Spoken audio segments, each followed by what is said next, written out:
I want to take a moment to talk about our Belong discipleship list. What we do is after we get somebody on the street that makes a decision for Jesus, or maybe even at a church altar, wherever we find ourselves where people make a decision for Jesus, we capture their information. And then what we do is we steward that encounter very well.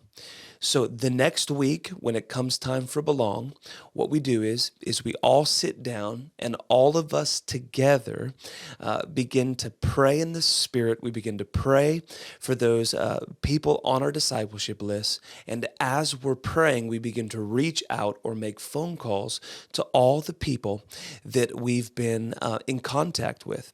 Sometimes it takes 2 or 3 weeks. Sometimes it takes 2 or 3 months until we get somebody from an encounter on the street into Belong or into church on a Sunday morning.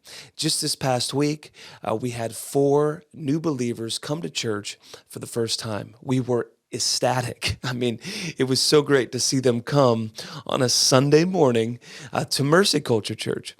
But the amount of effort, the amount of prayer, the amount of time that it took to reach out, to call. 2 of us had to drive across the city to pick these individuals up and bring them to church. It took time and effort. We say this all the time. It doesn't take a whole bunch of effort just to preach the gospel, or it doesn't cost you your life just to preach the gospel here in America. Other nations, that's a different story. But here, you can go out for an hour or an hour and a half and share your faith, and that's wonderful.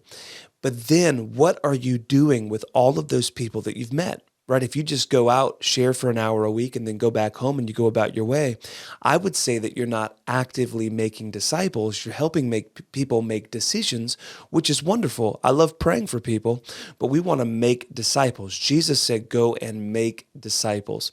That's why we have our discipleship lists, where we capture their information. We then reach out to them every week. Sometimes we don't get a response back. Other times, we don't ever hear back from them. Sometimes we hear back 2 or 3 weeks after our initial contact with them. I would just encourage you to stay consistent. One of our team members wrote me today, and he said, hey, Chris, this next week, we're going to be going out on outreach on Wednesday, and my friend that we met on outreach, he can't come to Belong on Thursday, and he can't come to church on Sunday due to work schedule.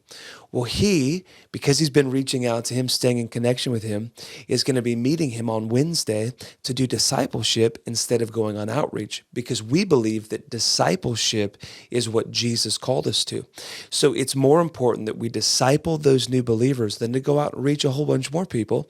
We're going to be having teams that will be out, but it makes the most sense for him to stay back and disciple his new believer friend who's coming into the kingdom of God. So discipleship and making disciples takes effort. It takes time. What we found is that handing somebody a church card doesn't really work that well, or giving them your number doesn't really work that well. It works best when you capture their information, reach out weekly or twice a week, and then you'll get those individuals to come to Belong, or they'll come to your, whatever you call your discipleship group, or to get them to come to church, or just to meet you. If you have a personal net, just to meet you at a coffee shop. But reach out, be consistent, and you will get breakthrough. That's what Belong follow-up's all about, stewarding the people that we meet. I hope this video equips you and blesses you to make disciples.